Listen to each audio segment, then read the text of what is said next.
बोलिए परम पूजनीय परम वंदनीय सदगुरु सर्वश्री आशुतोष महाराज जी की जय। श्री कृष्ण बलदेव की, उमापति महादेव की, सांचे दरबार की जय। एक बार गुरुदेव श्री आशुतोष महाराज जी के सानिध्य में हमें बैठने का सौभाग्य मिला और महाराज जी ने उस दिन जीवन की अबूझ पहेली को हम सभी के समक्ष समझाते हुए एक बहुत सुंदर भजन गुनगुनाया। उस भजन के बोल आज के समय के लिए एक बहुत गहरा चिंतन और एक चेतावनी अपने भीतर संजोए हुए थे। आइए क्यों ना हम आज मिलकर के उस भजन को पुनः दोहराते हैं, उसे सुनते हैं और जानते हैं कि ये जीवन है क्या।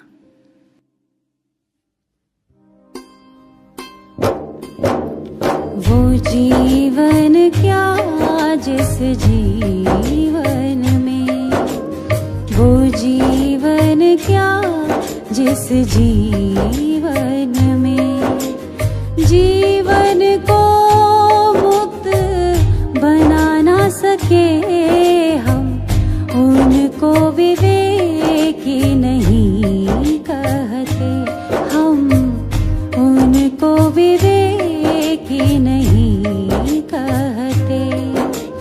जो सतपथ को अपना ना सके वो जीवन क्या जिस जीवन में, वो जीवन क्या जिस जीवन में। आपने देखा होगा कि जब कोई व्यक्ति इस संसार से चला जाता है, उसकी मृत्यु होती है, तो उसके नाम के आगे उसकी बर्थ डेट यानी जिस तिथि में उसने जन्म लिया और जिस तिथि में वो इस संसार से गया, अर्थात उसके मरने की तिथि, उसकी मृत्यु की तिथि, ये दोनों ही लिखी जाती हैं और दोनों को एक ब्रैकेट में क्लोज कर दिया जाता है। महाराज श्री ने इतना कहकर के पूछा, अच्छा ये तो बताओ कि कौन सी तिथि ज्यादा महत्वपूर्ण होती है, मनुष्य के जन्म लेने की या फिर उसकी मृत्यु की? महर्षि उत्तर देते हुए कहते हैं, अगर गौर किया होगा कभी तो इन दोनों तिथियों के बीच में एक डैश होता है। बस सारा महत्व इस डैश का ही है, सारा महत्व इस अंतराल का ही है। It does not matter that how many years you live. What matters more is how you live those years. ये मायने नहीं रखता कि आप कितना लंबा जीवन जिए, बल्कि मायने ये रखता है आप जितना जिए, आप कैसे जिए।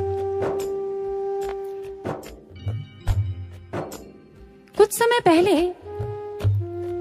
वैज्ञानिकों ने एक शोध किया। उन्होंने बंदरों की 3 प्रजातियों पर यह शोध किया, गोरिल्ला, चिंपैंजी और ओरंगुटान। उन्होंने तीनों के पिंजरों में एक एक पेचकस रख दिया। अब उन्होंने देखा कि इन तीनों की प्रतिक्रिया उस पेचकस को लेकर अलग अलग थी। गोरिल्ला, पहले उसने पेचकस को देखा नहीं, लेकिन जब उसका पैर उस पेचकस पर पड़ा तो उसने उसे अनजान वस्तु समझकर नजरअंदाज कर दिया। जब चिंपैंजी ने उस पेचकस को देखा तो उसने उत्सुकतावश उसे उठाया, उसे घुमाया, उससे खेला, यानी उससे वो हर कार्य किया सिवाय उसके असल उपयोग के। पर जब ओरंगुटान ने उस पेचकस को पहले तो बड़े ध्यान से देखा, उसे समझा, उसे परखा, and to the utter surprise of the scientists, हैरान रह गए वो साइंटिस्ट्स ये देखकर कि अगली ही शाम वो अपने पिंजरे के सारे पेंच खोल करके आजाद हो चुका था। जी हां सज्जनों, ये एक एक्सपेरिमेंट हमारे जीवन को बहुत गहरा संदेश दे रहा है। वो क्या? आज इंसान अपनी बनाई हुई धारणाओं में, विषय विकारों में, वासनाओं के पिंजरों में तो कैद ही तो है। जहां ये पेचकस एक आध्यात्मिक युक्ति है जिसका प्रयोग करके वो अपने जीवन के जंजालों से मुक्त हो सकता है, वो फ्री हो सकता है। अब ये निर्भर हम पर करता है कि हम इस युक्ति का उपयोग गोरिल्ला की तरह उसे नजरअंदाज करके करें, या फिर चिंपैंजी की तरह इस युक्ति को मात्र मनोरंजन का साधन समझ लें, या फिर ओरंगुटान की तरह हम इस आध्यात्मिक युक्ति का पूरा लाभ उठाते हुए, उपयोग करते हुए इससे अपने जीवन को मुक्त कर लें, सच्ची खुशी और सच्चा आनंद प्राप्त कर लें। ये पूरी तरह से हम पर ही निर्भर करता है सज्जनों। अगर हम अपने इतिहास के पन्नों को टटोलें तो एक नहीं, असंख्य उदाहरण हमें ऐसे मिल जाएंगे जिन्होंने जीवन के सही मायनों को जिया, जिन्होंने अपने जीवन में उस सफलता की ऊंचाई को, उन शिखरों को प्राप्त किया। नचिकेता, सिद्धार्थ गौतम, राजा भर्तृहरि, राजा गोपीचंद और बहुत से ऐसे उदाहरण हैं। लेकिन ये घटना जीवन में मात्र स्थूल बुद्धि का उपयोग करके नहीं घटती है।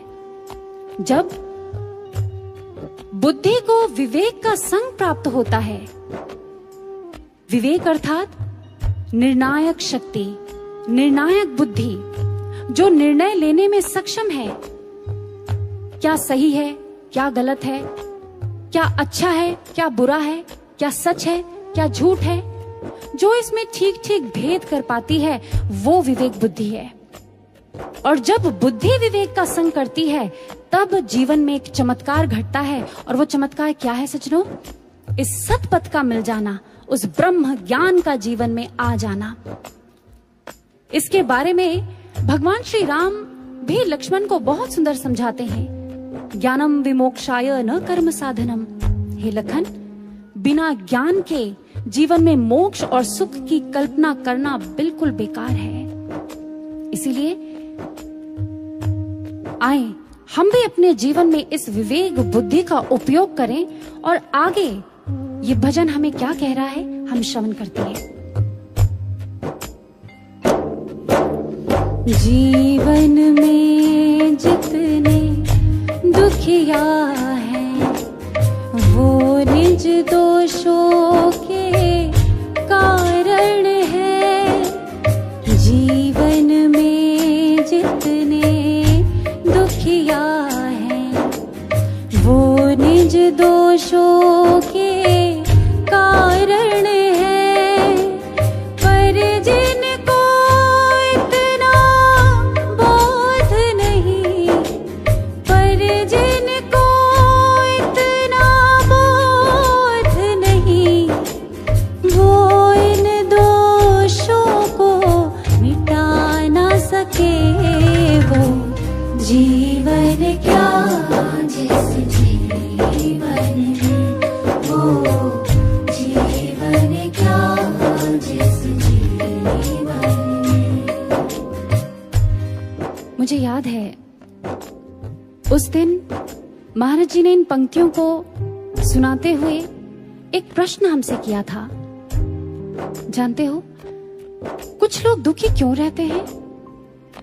क्यों नहीं लगता है कि उनके जीवन में आने वाले दुखों का कारण सदैव दूसरे ही हैं?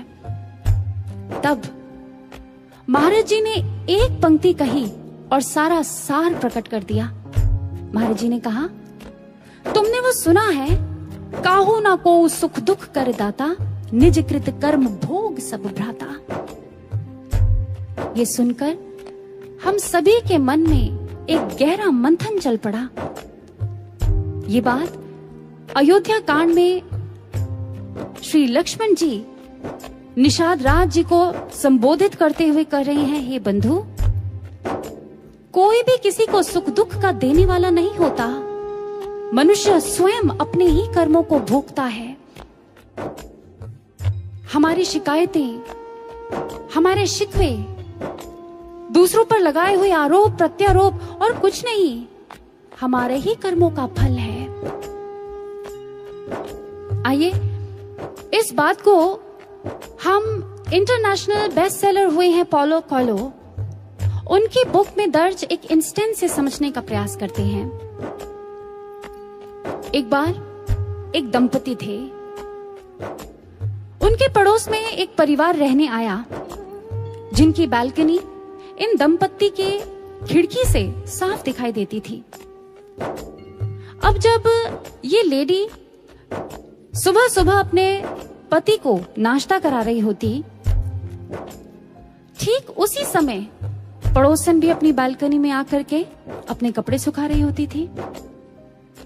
जैसे ही इस लेडी ने पड़ोसन के उन वस्त्रों को देखा, उन कपड़ों को देखा जो सूख रहे थे, उसने तुरंत अपने पति को कहा, देखो तो जरा कैसे लोग हमारे पड़ोस में रहने आ गए हैं। अरे इन्हें तो ठीक ढंग से कपड़े भी धोने नहीं आते, कितनी मैली चादरें धोई हैं। ये क्रम काफी दिन तक चला और स्थिति ऐसी हो गई कि अगर पड़ोसन कभी सीढ़ी से आते जाते दिख भी जाती इस लेडी को, तो मुस्कुराना तो बहुत दूर की बात, ये उन्हें घृणा की दृष्टि से देखती और किनारे से ही निकल जाती। एक दिन रोजमर्रा की तरह सुबह का समय था, नाश्ता कर रहे थे डाइनिंग टेबल पर। कहते हैं वो जैसे ही गई, उसने अपने खिड़की का पर्दा हटाया तो जो दृश्य आज उसने अपने सामने देखा वो हैरान रह गई और उसने अपने पति को पुनः दिखाते हुए कहा, अरे देखो तो आज पूरे 1 महीने बाद इसे पता चला है कि कपड़े कैसे धोते हैं, कितनी साफ चादरें आज धोई हैं, देखो तो जरा। पति पीछे बैठे मुस्कुरा रहा था और उसने पत्नी को कहा, भाग्यवान, ये चादरों की धुलाई का कमाल नहीं है, ये कमाल है हमारी खिड़की पर लगी मैल की सफाई का, जो कल शाम ही मैंने रगड़ रगड़ कर साफ करी है। इसलिए दोष उसकी चादरों में नहीं है, दोष तो था हमारी खिड़की पर लगी मैल का। कुछ समझ पा रहे हैं आप? चेक करते हैं, कहीं हम भी तो हमेशा दूसरों पर ही दोष तो नहीं ढूंढते रहते। कहीं हम अपने दुख का कारण सदैव दूसरे को ही तो नहीं मानते। ये हमारा स्वभाव तो नहीं बन गया है कि हम दूसरे को ही ब्लेम करते हैं, उसी की कमियां ढूंढते हैं, वो ही हमें गलत नजर आता है। अगर ऐसा है तो हमेशा याद रखिएगा, अपने दुखों से हम कभी उभर नहीं सकते, हम उसी में ही उलझकर बंद कर रह जाएंगे। महाराज जी बहुत सुंदर प्रेरणा देते हैं अपने विचारों के माध्यम से। महाराज जी कहते हैं, जो व्यक्ति ये सोचता है कि किसी दूसरे के कारण उसके जीवन में ये दुख आया है या फलां व्यक्ति ने उसके साथ ऐसा कर दिया इसलिए वो दुखी है, समझ जाओ वो व्यक्ति अपने पतन की कहानी स्वयं लिख रहा है, वो अपना विनाश कर रहा है। लेकिन इसके विपरीत अगर कोई ये सोच रहा है कि मेरे साथ जो भी हुआ है और जो भी हो रहा है वो सब मेरे ही कर्मों का फल है, ये सब ईश्वर की इच्छा से ही मेरे साथ हो रहा है, इसमें जरूर मेरे लिए कुछ अच्छा ही सोचा होगा उस भगवान ने, निस्संदेह फिर ऐसे व्यक्ति का इस मार्ग पर कल्याण है, उद्धार है। ऐसा एक संसारी जीव ही नहीं, एक गुरु भक्त भी करता है, जो इस संसार में रहते हुए उस गुरु ज्ञान को प्राप्त करते हुए भी ये त्रुटि उससे होती है और बहुत बार होती है। महात्मा बुद्ध के संघ का एक भिक्षु था कोकालिक। कहते हैं संघ के कुछ भिक्षुओं से हमेशा असंतुष्ट रहता था, उनके प्रति अपने हृदय में द्वेष भाव रखता था। महात्मा बुद्ध के बार बार समझाने के बाद भी उसके विचार टस से मस नहीं होते थे। कहता, महात्मन, हे बुद्ध, मेरी आपके प्रति अपार श्रद्धा है, आप मेरे पूजनीय हैं, आप मेरे वंदनीय हैं, लेकिन जो बात आप कह रहे हैं ना, वो मैं उससे सहमत नहीं हूं। महात्मा बुद्ध कहते, कोकालिक, ये कैसी श्रद्धा है तुम्हारी मुझ पर? जो मैं कह रहा हूं वो तुम्हें मान्य नहीं? अरे जिनके कार्यों का समर्थन मैं करता हूं, मैं कर रहा हूं, तुम उन्हीं का विरोध करने पर तुले हुए हो। मैं तुम्हें सतर्क कर रहा हूं, ये तुम्हारे लिए हितकर नहीं है। कोकालिक कहता, आप हमेशा अपने उन प्रिय भिक्षुओं का ही साथ क्यों लेते हैं? मुझे तो पता ही था आप उन्हीं का ही पक्ष लेंगे, लेकिन मैं भी संघ के अन्य भिक्षुओं के साथ मिलकर के उनका विरोध अवश्य करूंगा, आप देख लेना। महात्मा बुद्ध ने पुनः उसे सतर्क किया, नहीं कोकालिक नहीं, वत्स, सबके प्रति संभाव रखो, प्रेम रखो, कोई किसी को दुख देने वाला नहीं, अपने दुख का कारण किसी को मत समझो। जो ऐसा करता है, जो संग में फूट डलाने का प्रयास करता है, मन मुटाव पैदा करता है, वो घोर नरकों को प्राप्त होता है। कोकालिक सावधान।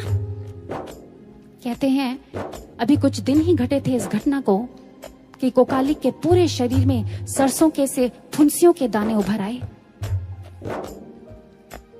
पीड़ा में है, दर्द में है, लेकिन उसके कुविचार जैसे के तैसे हैं। वो संघ के अन्य भिक्षुओं को पथभ्रष्ट करने में जुटा हुआ है, तुला हुआ है। अब उसकी हालत ये हो गई है कि उसकी दुर्भावनाएं मन, वचन, कर्म से अब विष उगल रही हैं। उसका द्वेष उस चरम सीमा को प्राप्त हो गया कि अब कोई हद नहीं है, सारी हदें लांघ चुका है उसका द्वेष। कुछ दिन बीते, अब कोकालिक की शरीर की वो फुंसियां आंवलों के दानों जैसी बड़ी हो गई और करते करते एक दिन पके हुए बेल की मानिंद होकर वो फूट पड़ी, फूट गई। उनसे खून और मवाद बहने लगा। अपने शिष्य की ऐसी दुर्दशा देख करके किस गुरु का हृदय पसीजेगा नहीं सज्जनों। आज महात्मा बुद्ध का हृदय छलछला उठा। उन्होंने आज एक देव पुरुष को आज्ञा दी कि जाओ और कोकालिक के स्वप्न में जाकर उसे बोध कराओ उसके पापों का। उसे बताओ कि अभी भी समय है, वो जाकर अपने अपराधों की क्षमा मांग ले। अभी भी समय है, अभी भी कुछ नहीं बिगड़ा। आपको क्या लगता है कोकालिक ने क्या किया होगा? विनाश काले विपरीत बुद्धि। जी हाँ, वो कहता, मुझे तो पता ही था ये तथागत की ही कोई नई चाल है। अरे वो सदैव अपने उन प्रिय भिक्षुओं का साथ देते आए और देते रहेंगे, इसीलिए मैं भी कोकालिक हूं, अंतिम दम तक हार नहीं मानूंगा, डटा रहूंगा। इतिहास बताता है कुछ ही समय बाद कोकालिक की दर्दनाक मृत्यु हो गई और वो घोर नरकों में भटकने को विवश हो गया। आज तथागत अपने सारे भिक्षुओं को पास बिठाकर समझा रहे हैं कि ताकि आने वाले समय में कोई ऐसे पाप का अर्जन ना कर ले अपने जीवन में। और वो कहते हैं, भिक्षुओं, कोकालिक स्वयं अपने दुखों का कारण था। सदैव दूसरों पर वो दोष लगाता रहा और उसने अपने जीवन के सारे कल्याण के मार्ग बंद कर लिए और घोर नरकों में वो भटका, उसे भटकना पड़ा।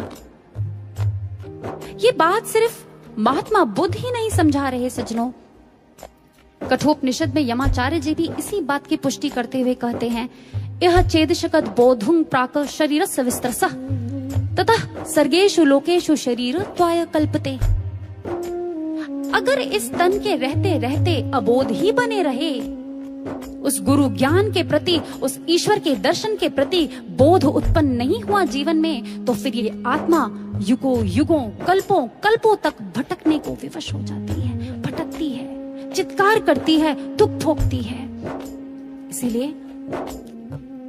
अगर बहुत देर तक और दूर तक चलना चाहते हैं ना इस मार्ग पर, एक बात गांठ मार लीजिए।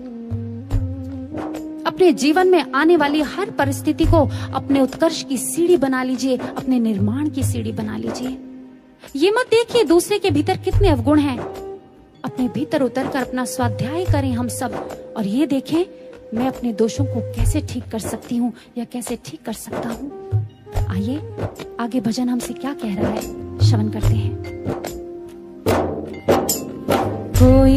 धन बल में है फूल रहा, कोई ऊंचे पद पर झूल रहा, कोई धन बल में है फूल रहा, कोई ऊंचे पद पर झूल रहा। पर ये तो सब निरर्थक है, पर ये तो सब निरर्थक है, जो काम किसी के आ ना सके वो जीवन क्या जिस जीवन में, वो जीवन क्या जिस जीवन में। आपने इन्फ्लुएंजा का नाम तो सुना ही होगा। एक तरह का वायरस है ये। 1970 के दशक में ऑक्सफोर्ड डिक्शनरी ने एक नया शब्द जोड़ा अपने शब्दकोश में और उसे नाम दिया अफ्लुएंजा। ये भी एक तरह का वायरस ही है। इसे आप एक तरह का पैंडेमिक, एक महामारी भी कह सकते हैं। और जानते हैं इसके सिम्टम्स क्या हैं? धन, बल, पद, मान, सम्मान, ऐश्वर्य प्राप्त करने के लिए इंसान पागल रहता है, विचलित रहता है। उसे बस यही चाहिए और कुछ नहीं। कहते हैं इस महामारी के चपेट में आने वालों की संख्या अनगिनत है। कुछ उदाहरणों के तौर पर अगर आपको बताएं, हार्वर्ड ह्यूज हुए हैं जो शिकागो के एक बहुत बड़े बिजनेस मैग्नेट हुए अपने समय के। कहते हैं oil gas company, aerospace group, aircraft group, airlines, इन सब का एकलौता वारिस। इसके अलावा एक सक्सेसफुल प्रोड्यूसर, डायरेक्टर, एक इन्वेंटर और भी बहुत कुछ, न जाने कितनी उपलब्धियां उन्होंने अपने नाम पर करी थी। लेकिन जानते हैं अंत कैसा रहा? पागलपन के दौरे से अपने प्राणों को त्यागा, मृत्यु को प्राप्त हुए। और कहते हैं जिस समय उनकी मृत्यु हुई उस समय, सिर्फ उस समय जो उनकी कुल संपत्ति थी वो थी 11 billion US dollars. Can you believe that? England की प्रथम महारानी एलिजाबेथ के बारे में आप सबने सुना है। जब वो अपनी डेथ बेड में थी तो जानते हैं उनके अंतिम शब्द थे, मेरी सारी संपत्ति, मेरा सारा ऐशो आराम आज मेरे किसी काम का नहीं, क्योंकि मैं इनसे जीवन नहीं खरीद सकती। वेस्पासियन हुए हैं रोमन एम्परर। ये उनके शब्द थे जब वो अपनी मृत्यु शैया पर लेटे हुए थे। लगभग रोते हुए उन्होंने ये शब्द कहे थे, विलाप और विषाद के अतिरिक्त मेरे पास अब कुछ नहीं बचा। मैं अपने को राजा समझता था, लेकिन इस मृत्यु ने मुझे बता दिया असल राजा मैं नहीं, वो ईश्वर है। ये कुछ ही उदाहरण है सज्जनों, लेकिन आज इसी से मिलते जुलते बहुत से लोग हैं जो हमारे आपके आसपास हमको देखने को मिल जाएंगे इस संसार में। आज यही स्थिति तो हो गई है मनुष्य की। धन, संपदा, बल, वैभव, ऐश्वर्य, मान, प्रतिष्ठा, किसी चीज की कोई कमी नहीं है। लेकिन अगर आज विश्व की हालत को देखें तो किस कगार पर आकर खड़ी हो गई है ये पूरी दुनिया। हम और आप इसके साक्षी हैं। किसी ने बहुत खूब कहा, इंसान की लोभ की आंख को या तो फिर संतोष भर सकता है या फिर कब्र की मिट्टी। कहते हैं पांडवों को जब हस्तिनापुर से निष्कासित किया गया, वो दर दर भटकने के लिए मजबूर हो गए और खांडव वन में आकर के उन्होंने आश्रय लिया। वो स्थिति उनके जीवन की ऐसी थी जब वो धीर वीर गंभीर प्रकृति के लोग भी उग्र स्वभाव के हो गए। उनमें से एक भीम था। भीम कहने लगा, आज बड़ा ही उग्र सा उसका स्वभाव है, और वेद व्यास जी के समक्ष वो गुस्से में आज अपनी बात रख रहा है और कह रहा है, आखिर हमें हस्तिनापुर से निष्कासित करके दुर्योधन की क्या क्षति हुई? हे मुनि श्रेष्ठ, मैं तो कभी कभी सोचता हूँ पाप का मार्ग ही सुख अर्जन करने का एकमात्र मार्ग है। मुझे तो लगता है जीवन में सफलता यानी धन संपदा मात्र अधर्म के मार्ग से ही प्राप्त की जा सकती है, क्योंकि सुख और सफलता का सीधा सीधा संबंध तो धन संपत्ति से ही है। और क्या है इस जीवन में? जानते हैं वेदव्यास जी उसके भीतर की व्यथा अच्छी तरह समझ रहे थे और वो कहने लगे, हाँ पुत्र, शायद एक सामान्य मानव के सोचने की पद्धति यही है। भीम कहने लगा, इसमें अनुचित क्या है? वेदव्यास जी ने कहा, पुत्र, ये मात्र तुम्हारा भ्रम है। जिस प्रकार जल में चंद्रमा के प्रतिबिंब को देख लेने के बाद बालक को प्रतीत होता है कि चंद्रमा जल में ही कहीं है, और उसका जब तक ये भ्रम बना रहता है तभी तक उसके लिए ये सत्य है। भीम तुनक करके कहने लगा, आप ये कैसी बात कर रहे हैं मुनिश्रेष्ठ? ये तो यथार्थ है। अरे इसे मैं देख पा रहा हूं, इसे आप देख पा रहे हैं, भला ये भ्रम कहां है? वेदव्यास जी ने गंभीर स्वर में आज भीम से कुछ प्रश्न किए। भीम, मुझे एक बात बताओ, इस जीवन में ज्यादा सुखी कौन है, मैं या दुर्योधन? आज भीम ने अपने दोनों हाथ जोड़े और कहने लगा, मुनिश्रेष्ठ, आप? पुनः एक प्रश्न रखा, ये बताओ ज्यादा सफल कौन है, मैं या दुर्योधन? भीम ने कहा, हे पितामह, आप? अच्छा, फिर मुझे ये बताओ कि अधिक आध्यात्मिक उन्नति किसने प्राप्त करी है, मैंने या दुर्योधन ने? भीम कहने लगा, हे मुनिश्रेष्ठ, आपने? आप ये कैसी बात कर रहे हैं? वेदव्यास जी ने कहा, लेकिन भीम, मेरे पास तो ना ही संपत्ति है, मेरे पास तो ना ही ऐश्वर्य है, ना ही सेना है, ना ही राज्य है। फिर हमेशा एक बात याद रखना, धन और पद अधर्म को पोषित करते हैं। जीवन में प्राप्त करने योग्य मात्र मन की शुद्धि, आत्मा की उन्नति और भौतिक बंधनों से मुक्ति है वत्स। इस बात को कभी मत भूलना। तुम सुखी हो क्योंकि तुम में राज्य की वासना नहीं, तुम सुखी हो क्योंकि तुम में धन की लोलुपता नहीं, वरना तुम लोग जीते जी अपने प्राण रहते हस्तिनापुर का त्याग कभी नहीं कर सकते थे। याद रखो, सुख अर्जन में नहीं विसर्जन में है, भोग में नहीं त्याग में है, आसक्ति में नहीं अनासक्ति में है।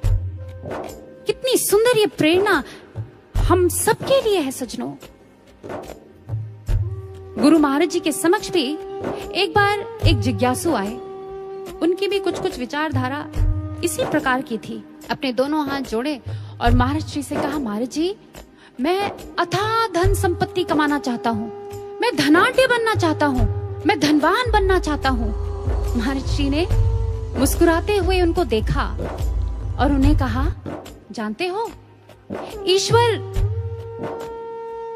किसी को धनवान इसलिए नहीं बनाता कि वो उस धन का स्व के लिए उपभोग करे, अपितु इसलिए बनाता है ताकि वो उस धन को धर्म के कार्यों में लगा सके, क्योंकि स्वभोग में लगाया हुआ धन विनाश का कारण बनता है। इस बात को गांठ मार लो। ये एक सूत्र है सज्जनों, जो आज महाराज जी ने इस उत्तर के माध्यम से हम सबके समक्ष रखा। जिस किसी ने भी जीवन के इस रहस्य को समझ लिया ना, फिर उसके जीवन जीते जी मुक्त हो जाता है। वो एक एग्जाम्पल सेट करके जाता है। योगानंद जी के शिष्य जेम्स जे लिन कहते हैं, बाद में चलकर इनका नाम राजर्षि जनकानंद जी पड़ा। ये एक अमेरिकन थे, अमेरिका के एक मल्टी मिलियनियर बिजनेस टाइकून। 40 की उम्र में ये योगानंद परमहंस जी के संपर्क में आए। इन्होंने उनसे आध्यात्मिक दीक्षा को प्राप्त किया और ये उनकी ऑटोबायोग्राफी में लिखा हुआ है, मेरे जीवन में अथाह धन संपत्ति थी, ऐश्वर्य था, मान था, वैभव था, सब कुछ था, लेकिन मेरे जीवन में सुख नहीं था। एक विषाद, एक हताशा, एक निराशा, एक अलग सी अनिश्चितता मेरे जीवन को घेरे रहती थी, मुझे हर पल घेरे रहती थी। लेकिन जब मेरे जीवन में योगानंद जी आए तो उन्होंने मेरे जीवन की दिशा और दशा दोनों को ही बदल कर रख दिया। मेरा जीवन धन्य हो गया। और जानते हैं सज्जनों, इन गुरु भक्त की कैसी लौ लगी अपने गुरु से। कहते हैं घर पे उपयुक्त माहौल वातावरण ना मिलने पर ये सुबह जल्दी उठ करके अपने दफ्तर जाया करते और अपने ऑफिस के सेक्रेटरी डेस्क में जाकर के एक नोट छोड़ देते थे, please do not disturb, I am in conference with God. और घंटों घंटों साधना किया करते थे। अपने मल्टीपल बिजनेस के साथ साथ ये योगानंद परमहंस जी के आध्यात्मिक सम्मेलनों और आयोजनों में डट करके आर्थिक रूप से भी सहायता प्रदान करते रहते थे। अपने गुरु से एक ऐसा जुड़ाव स्थापित कर लिया था इन्होंने कि कितने भी व्यस्त होना, बस एक बार गुरु का संदेश क्या मिलता था, ये अपने सारे कार्यों को छोड़ करके और गुरु की आज्ञा की पूर्ति में जुट जाया करते थे। इतनी लगन, ऐसी लौ लगी। एट द एज ऑफ 63, जब अपनी मृत्यु के समय उन्होंने अपनी प्रॉपर्टी का एक बहुत बड़ा हिस्सा, a massive amount of $6 billion, धर्म के प्रचार प्रसार में दान स्वरूप भेंट किया, जो आज के $56 मिलियन के करीब है। सज्जनों, धर्म और कर्म के प्रति ऐसा अनूठा सामंजस्य, एक साधक के रूप में ऐसी एक निष्ठता थी इन गुरु भक्त जेम्स लिन की, जो आज के समय के लिए एक प्रेरणा बन गए। योगानंद परमहंस जी के शब्द हैं ये जेम्स लिन के लिए, May your life be a beacon light of inspiration to spiritual seekers on earth and in the astral world hereafter. तुम्हारा जीवन आध्यात्मिक जिज्ञासुओं के लिए वो प्रखर प्रेरणा पुंज बने जो ना केवल इस लोक को बल्कि उस लोक को भी जगमगाता रहे, वहां भी जगमगाता रहे। इसीलिए सज्जनों, धन वही पवित्र है, वही सात्विक है जो इस धर्म के मार्ग पर लगता है, अन्यथा वो धन भी पाप का ही कारण बन जाता है। गीता के 17वें अध्याय में भगवान श्री कृष्ण इसी बात की पुष्टि कर रहे हैं। दात्वम मिति यद्दानम दीयते अनुपकारिणे देशे काले च पात्रे च तद्दानम सात्विकम स्मृतम।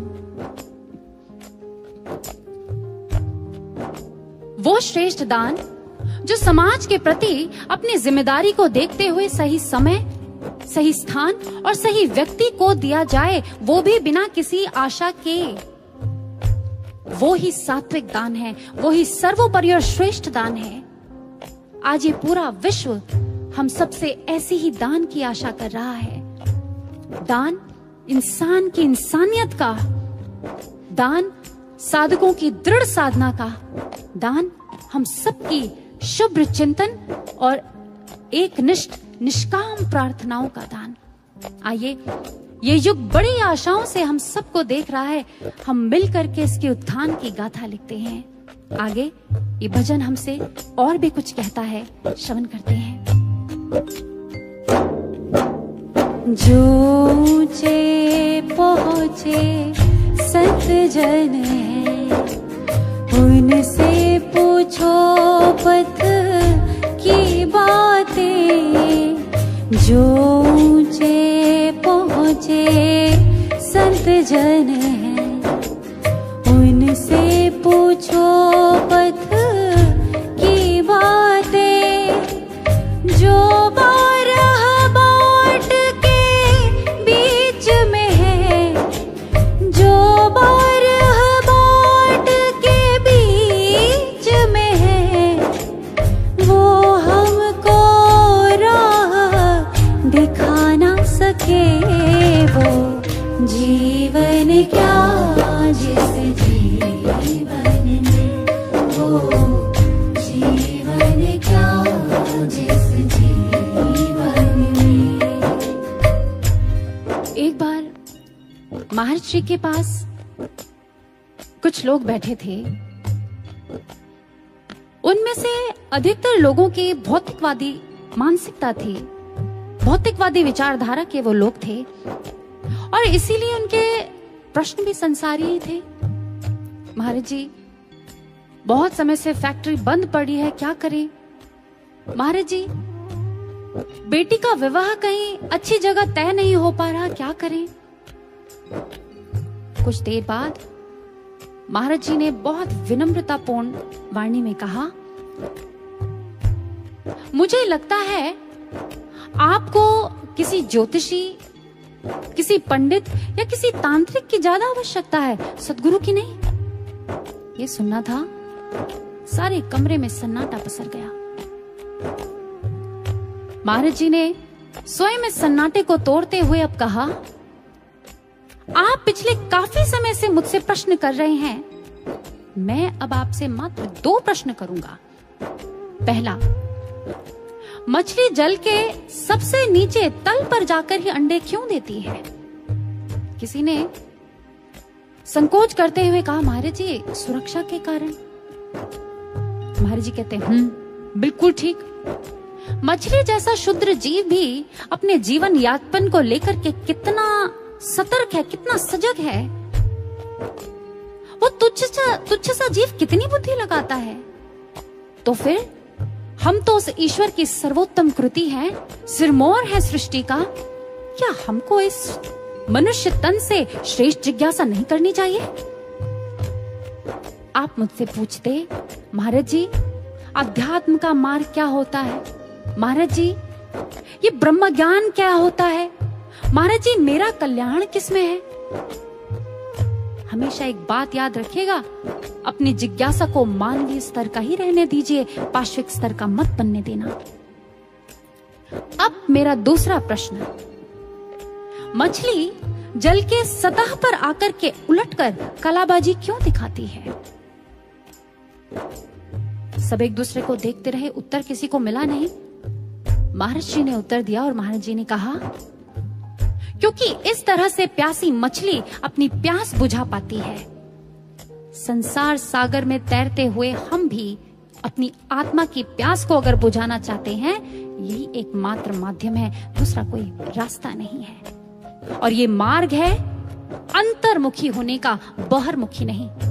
छलांग लगाइए उल्टी और अपने अंदर उतर जाइए, और ये मात्र और मात्र ब्रह्म ज्ञान से संभव है। इसीलिए अगर जिज्ञासा करनी है तो अथा तो ब्रह्म जिज्ञासा, आओ उस ब्रह्म की जिज्ञासा करें, उस ब्रह्म ज्ञान की जिज्ञासा करें। सच ही तो कहा, गुरु बिन ज्ञान न उपजे, गुरु बिन मिले न मोच, गुरु बिन लखे न सत्य को, गुरु बिन मिटे न दोष। जी हाँ साधकों, क्योंकि जो 12 बाट के बीच में है वो हमको राह दिखा ना सके। 12 बाट क्या मतलब है इसका? इधर उधर बिखरे हुए बहुत से मार्ग, बहुत से पथ, और जो इन बहुत से पथ का अनुसरण करते हैं ना, वो कभी भी हमें जीवन के कल्याण का मार्ग दिखा ही नहीं सकते। कभी इस अध्यात्म ज्ञान यानी इस ब्रह्म ज्ञान का मार्ग, उसका अनुसरण हमें करा ही नहीं सकते, हमें इस मार्ग पर अग्रसर कर ही नहीं सकते। वो बेचारे खुद ही इस पथ से अनजान हैं, भटके हुए हैं। जो पूर्ण रूपेण संसारी हैं, जो बिखरी हुई मानसिकता के हैं, अगर उनका संग करेंगे निश्चित ही क्षति हमारी भी होगी, इसमें कोई दो राय नहीं। इसीलिए तो कहा, सिर्फ वो ब्रह्मनिष्ठ गुरु की शरण में जाकर के उनसे उस ब्रह्म ज्ञान की याचना करें। उन्हीं के पास वो एक मार्ग है, उन्हीं के पास वो दर्शन है, और कहीं नहीं। सारे धर्म शास्त्र ग्रंथ इस बात की गवाही देते हैं। वो मोहर लगाते हैं महाराज जी के इसी कथन पर, और क्या कहते हैं? अंतस्तः सचिदानंदं साक्षात्कारं सुसाधियेत यो सवेव गुरु प्रोक्तः परो नाम धरः स्मृतः। जो उस एक अव्यक्त पर ब्रह्म का दर्शन घट में करा दे, वही गुरु है, वही मार्ग है, अन्य कोई तरीका नहीं। महाभारत के वन पर्व में भी कह दिया, धर्मस्य तत्त्वं निहितं गुहायाम महाजनो येन गतः सः पंथा। जिस मार्ग से होकर महापुरुष गए, वही सत्य का मार्ग है और कोई मार्ग नहीं है। उपनिषद हमारे कह रही हैं, एकेन ज्ञातेन सर्वं ही विज्ञातं भवति। आप उस एक मार्ग पर चलो, उसके अलावा कोई दूसरा मार्ग ही नहीं है। वो पता चल गया तो कुछ और जानना शेष ही नहीं है। कबीरदास जी कह रहे हैं, उस एक को साध लेने से सब कुछ सदा हुआ हो जाता है। यजुर्वेद में भी कहा दिया, नान्य पंथा विद्यते यनाय, अर्थात इसके अलावा कोई मार्ग ही नहीं है। हम यहां से कहते जाएंगे और आप सुनते जाएंगे, इससे लाभ नहीं है सज्जनों। लाभ है कि हम इस तथ्य को पकड़ लें, आज इस कलिकाल में अगर मुक्ति का कोई मार्ग है, वो मात्र ये ब्रह्म ज्ञान है, कोई दूसरा तीसरा मार्ग ही नहीं है। हम भाग्यशाली हैं, आज हमें गुरु की वो कसौटी मिली, हमें ब्रह्म ज्ञान मिला, और इन सब से ऊपर आज हमें वो शक्ति मिल गई, वो परम सत्ता मिल गई, सद्गुरु सर्वश्री आशुतोष महाराज जी के रूप में। किसी ने खूब कहा, किसी के पास कुछ ना हो तो हंसती है दुनिया, किसी के पास सब कुछ हो तो जलती है दुनिया। हमारे पास युग के पूर्ण गुरु आशुतोष हैं, जिनके लिए तरसती है दुनिया, जिनके लिए तरसती है दुनिया। जी हाँ सज्जनों, कहते हैं अगर कोई नेत्रहीन गिर जाता है ना, तो ये सारा संसार उसके प्रति सहानुभूति जताती है, उसके प्रति दया प्रकट करती है। ये सारी दुनिया उसको दया की दृष्टि से देखती है। लेकिन अगर कोई आंख वाला गिरता है तो ये संसार उस पर हंसता है, उसका मखौल उड़ाता है। ठीक इसी प्रकार आज ये हमारा परम सौभाग्य है कि गुरुदेव श्री आशुतोष महाराज जी की अनुकंपा से हमें वो विवेक का चक्षु प्राप्त हुआ है, वो ब्रह्म ज्ञान प्राप्त हुआ है, वो मार्ग भी महाराज जी ने दिखाया है। फिर भी अगर कोई गुरु के आदर्शों, गुरु के मूल्यों, संस्कारों और अपने चरित्र से गिर जाता है ना, तो फिर सिर्फ ये दुनिया नहीं हंसेगी उस पर, आने वाले कई युग उस पर हंसेंगे और कहेंगे, कैसे अभागे थे, देखो तो जरा, मार्ग भी मिला, लक्ष्य भी मिला और कुछ कर भी नहीं पाए। कहीं ऐसा ना हो सज्जनों, आज नवयुग का महाकाव्य लिखा जा रहा है, जिसके ऑथर स्वयं गुरुदेव श्री आशुतोष महाराज जी हैं। उनकी ऑडियंस ये संपूर्ण मानव जाति है। उनका पर्पस यानी ध्येय ब्रह्म ज्ञान से मानव में क्रांति, से विश्व में शांति तक का ध्येय है। आइए, हम किस चीज की प्रतीक्षा कर रहे हैं? हम भी नवयुग के इस महाकाव्य में अपनी अपनी भूमिकाएं पूरी ईमानदारी से निभाएं सज्जनों।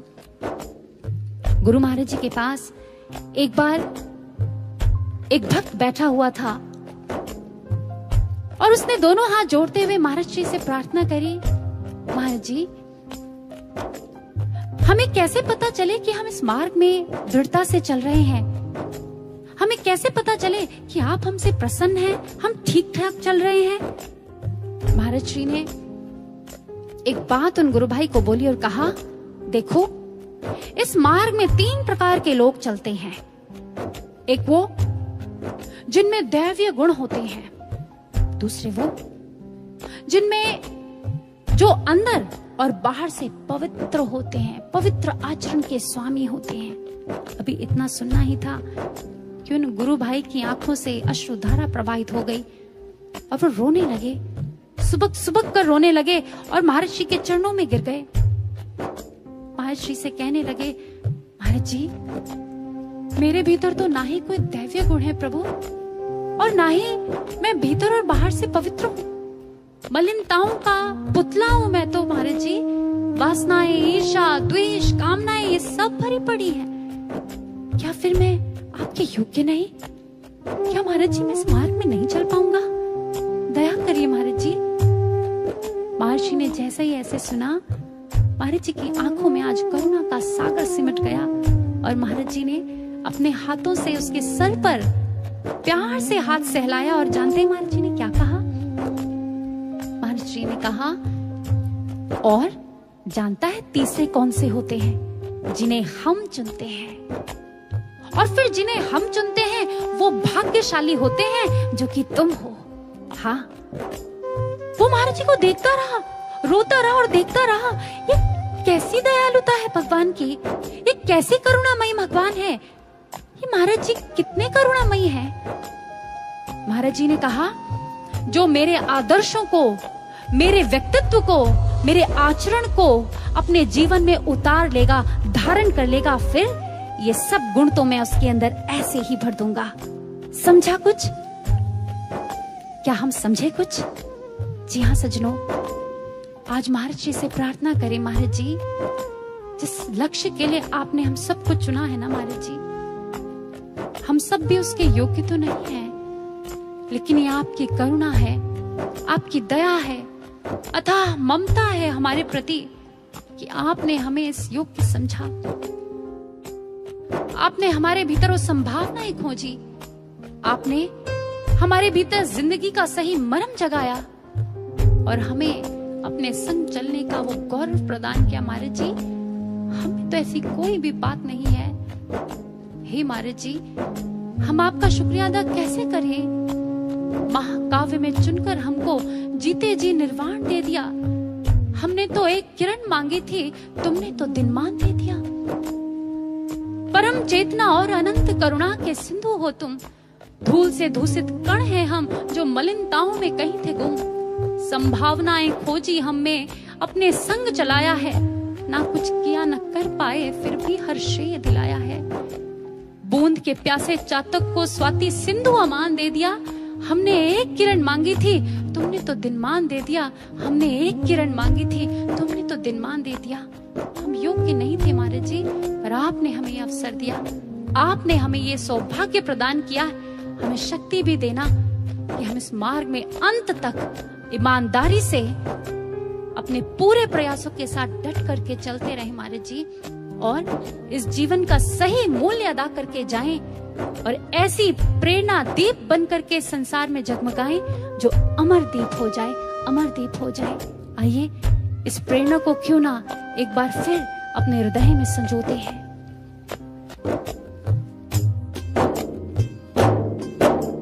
वो जीवन क्या जिस जीवन में, जीवन क्या जिस जीवन में, जीवन को मुक्त बना ना सके हम, उनको विवेकी नहीं कहते हम, उनको विवेकी नहीं कहते।